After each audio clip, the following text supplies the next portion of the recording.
Bapak Letnan Jenderal Pak Prabowo Subianto. Kepada Letnan Jenderal Prabowo Subianto.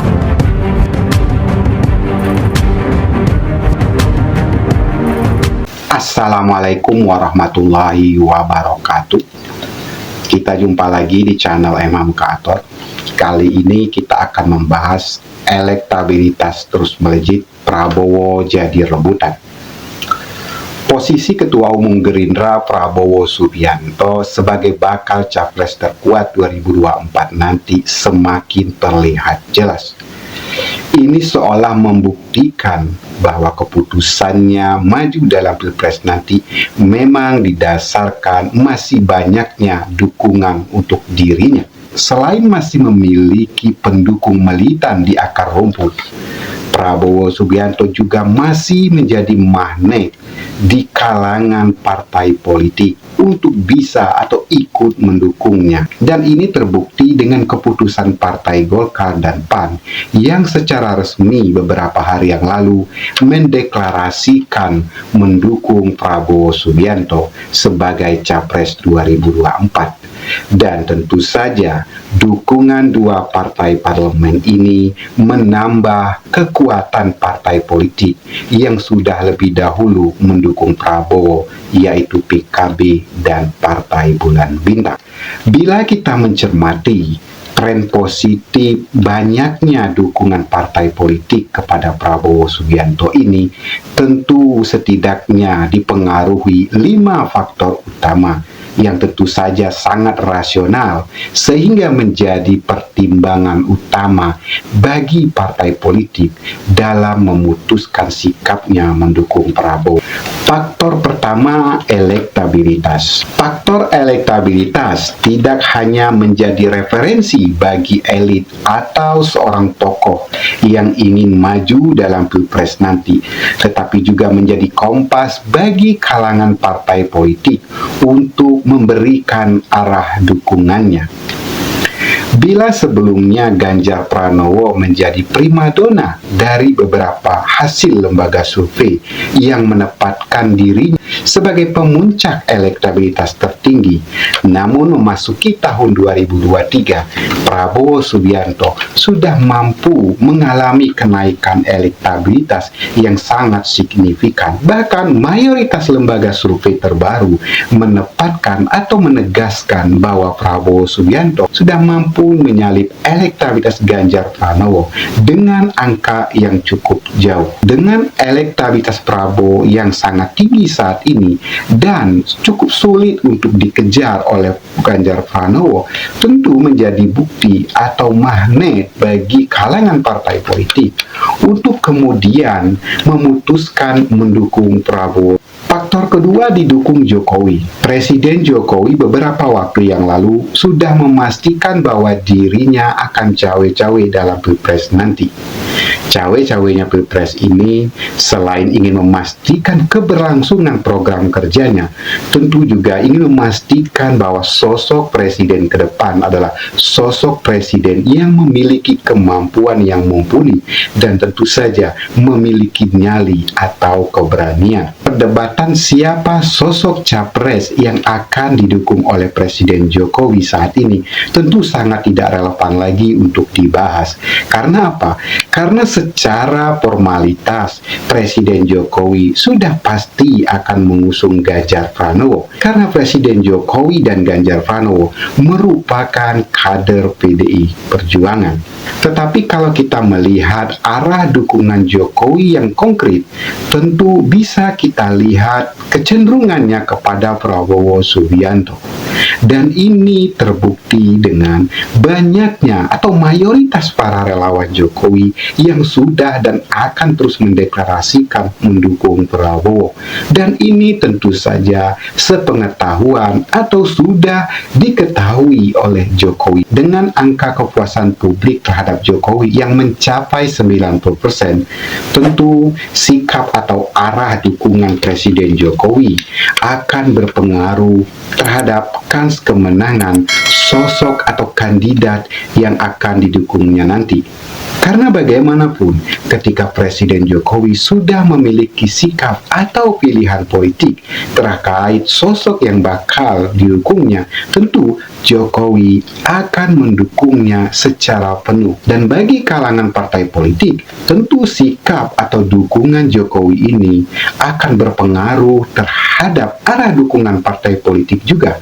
Karena bagaimanapun, partai politik ingin menjadi bagian dari kemenangan dalam Pilpres nanti, apalagi bila sosok yang didukung oleh Jokowi merupakan rekan sesama koalisi dalam pemerintahan.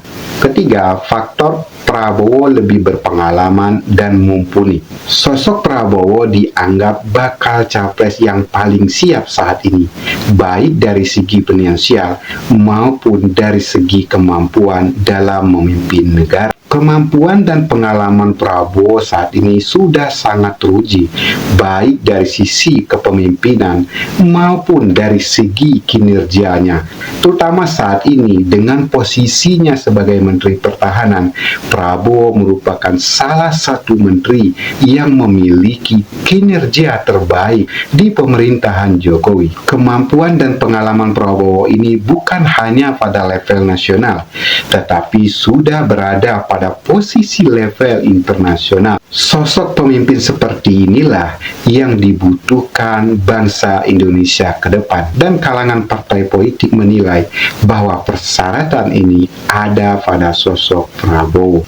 Keempat, didukung kalangan Gen Z dan milenial. Pilpres nanti 56,45% pemilih berasal dari kalangan Gen Z dan milenial, dan itu menandakan bahwa bakal capres yang maju nanti harus mampu menarik simpati atau mendapatkan dukungan mayoritas dari dua kalangan ini. Hasil survei beberapa lembaga menunjukkan bahwa kalangan Gen Z dan milenial mayoritas memberikan dukungannya kepada Prabowo.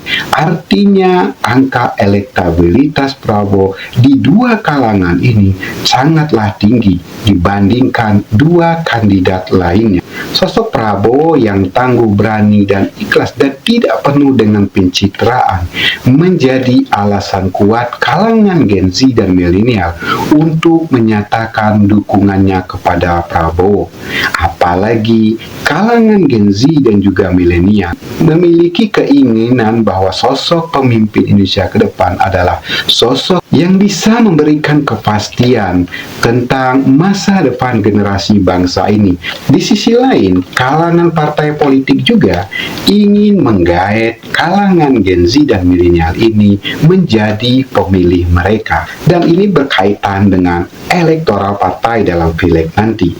Dan ketika mereka memutuskan Prabowo, tentu mereka memiliki potensi untuk mendapatkan efek elektoral dari kalangan Gen Z dan milenial, dan peluang terbesar untuk bisa menggait kalangan Gen Z dan milenial ini tentu saja dengan ikut mendukung dan mengusung Prabowo, karena Prabowo menjadi capres pilihan di kalangan Gen Z dan milenial. Kelima, lebih mudah dalam bekerja sama. Sosok Prabowo yang humble dan tidak menganggap rendah orang lain, terutama partai politik lain, tentu menjadi modal utama bagi Prabowo dalam melakukan komunikasi politik, terutama di kalangan elit parpol. Apalagi jauh-jauh hari Prabowo sudah menyatakan bahwa dirinya ingin merangkul banyak kekuatan politik untuk bisa bersama-sama memajukan bangsa ini ke depan. Dan ini tentu saja menjadi poin penting bagi kalangan partai politik juga dalam memudahkan mereka bekerja sama dengan Prabowo. Apalagi sebagai ketua umum partai, tentu Prabowo memiliki kekuasaan untuk lebih leluasa dalam membuka ruang komunikasi dengan berbagai pihak. Dan ini yang berbeda dengan Ganjar, karena Ganjar Pranowo selama ini komunikasinya harus melalui Ketua Umum PDIP Megawati Soekarnoputri. Dan ini tentu saja memiliki efek negatif bagi kalangan partai politik untuk menjalin kerjasama kerjasama atau berkomunikasi langsung dengan Ganjar Pranowo. Sementara bila dengan Prabowo Subianto, ketua umum partai politik bisa langsung berkomunikasi karena Prabowo Subianto adalah ketua umum partai sekaligus bakal capres. Apalagi selama ini kita kenal bahwa Prabowo Subianto sangat menghormati dan tidak membedakan kalangan partai politik, apakah itu partai besar maupun partai kecil. Dan ini ditunjukkan Prabowo Subianto yang beberapa waktu lalu mengunjungi PSI, sehingga kehadiran atau datangnya Prabowo ke kantor PSI bisa dimaknai bahwa memang Prabowo tidak memandang atau tidak mau meremehkan partai politik lain.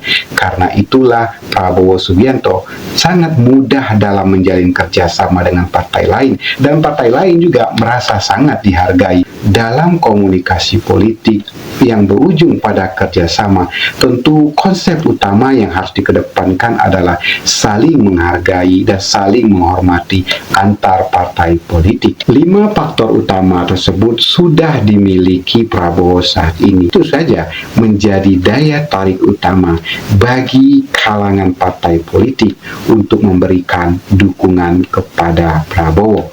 Dan bukan hanya kalangan partai politik saja. Kalau kita melihat hari ini dengan elektabilitas Prabowo yang sangat tinggi dan antusias masyarakat yang sangat tinggi dibandingkan 2 pilpres sebelumnya, bisa saja 2024 merupakan momentum terbaik bagi Prabowo untuk menjadi pemimpin Indonesia ke depan. Demikian ulasan singkat kita kali ini. Kita akan ketemu dalam ulasan lainnya.